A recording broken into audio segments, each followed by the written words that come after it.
Here is another Pokemon Synergy. This is actually the original one. Even as a Little Cup form, this team had over 80% win rate. When I evolved everything and used more powerful Pokemon, I realized it was too broken with a 95% win rate. So I actually cut back and made it even more gimmicky, which still had over a 90% win ratio, but it had less standard stuff.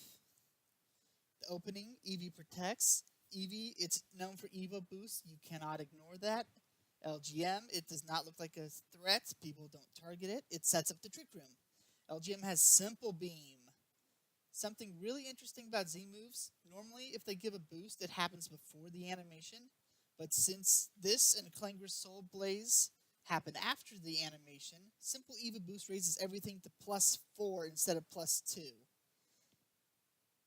Since the opponent saw that LGM was supportive, they decided to target it that turn. That was, I believe, a disable. I disabled Hydro Pump because I forgot whether or not I brought Trapinch. Trapinch is my preferred Pokemon for this team. It's a little more...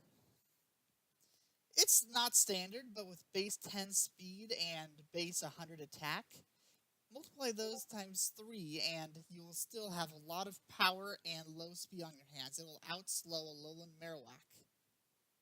Hydro Vortex from the Greninja does nothing to Wishy-Washy. It's resisted. It's at +4.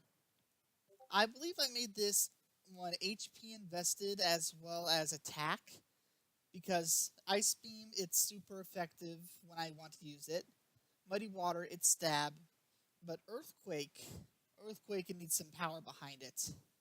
Here's where I saw the Buzzwole. I knew that could be a threat to the LGM, but I didn't trust it, so I decided to Simple Beam it. This will come in really handy later.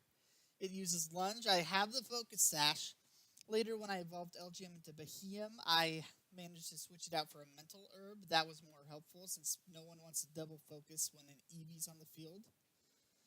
Most people, when they see Eevee, they think, okay, it's going to be Follow Me, or okay, it's going to be Trick Room. But they see the Behemoth and they think Ally Switch. It's really hard to read what exactly the Eevee will do when.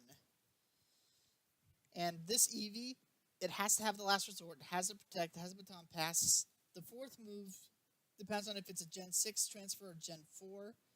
Gen 7, or Gen 6. In Gen 7, it's not able to learn Retaliate, which is a problem. Now this Clefairy, it was too powerful. I had to take it off the team. It had this Psych Up, Stored Power, Minimize, and I believe either Moonlight or Moon Blast.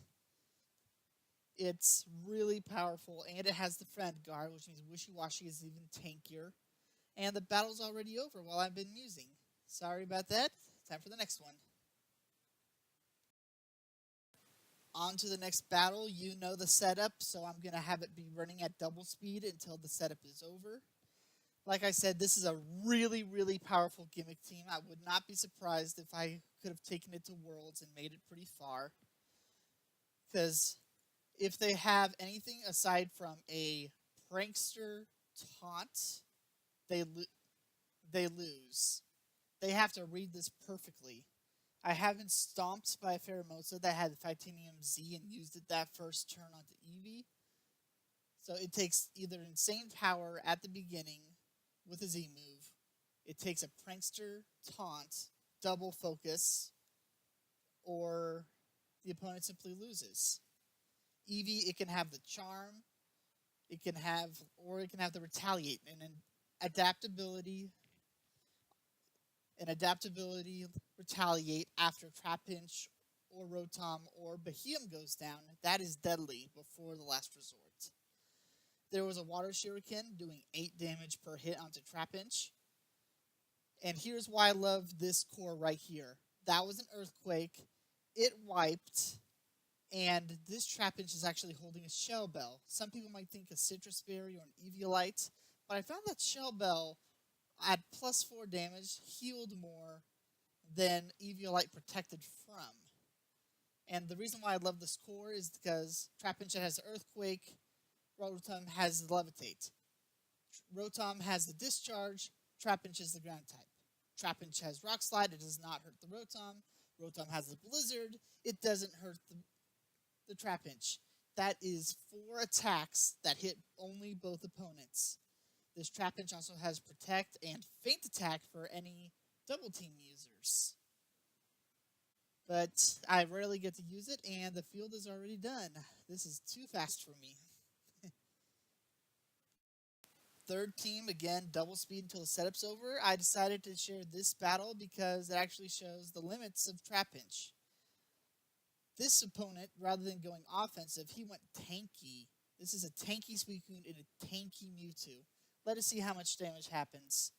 That is a Mewtwonite X. That's physically bulky. It's not as fast as Y.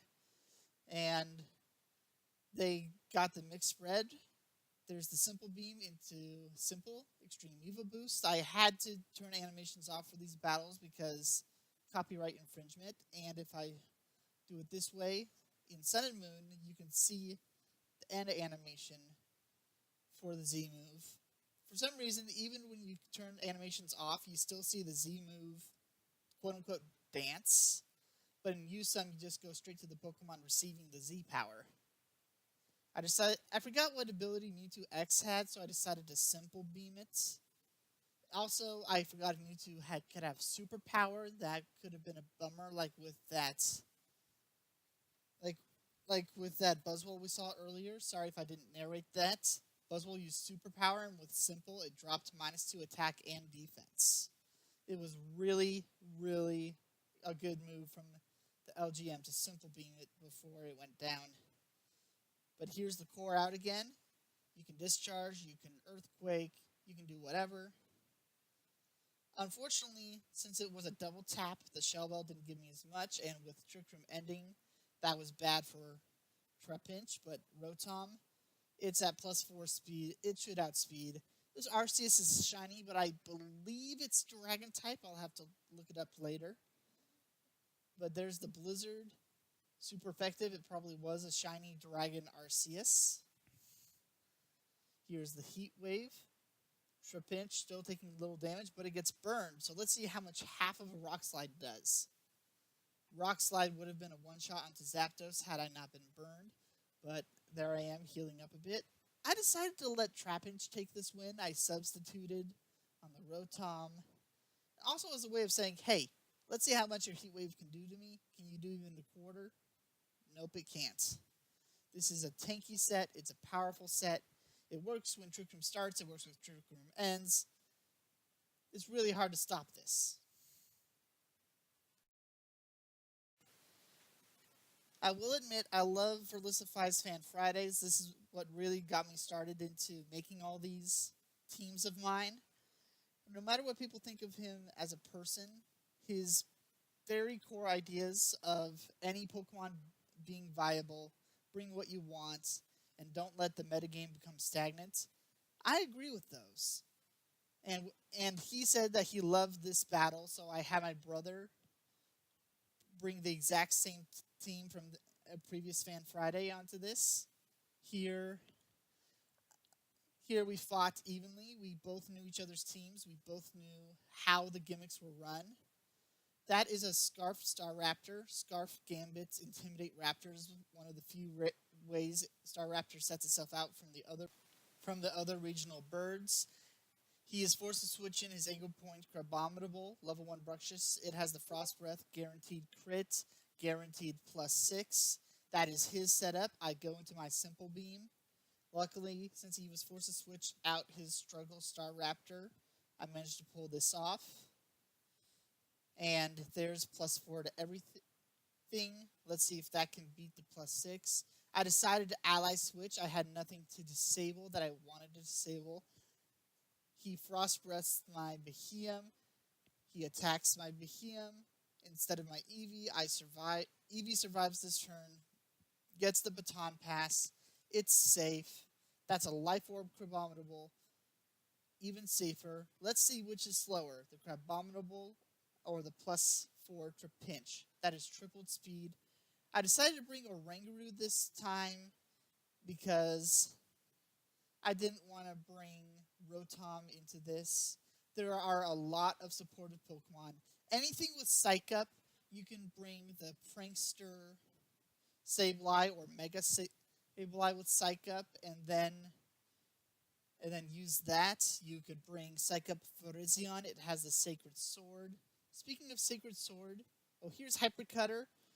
This one had Hypercutter to prevent attack lowering. I try to bring that one, but usually I forget and bring Arena Trap.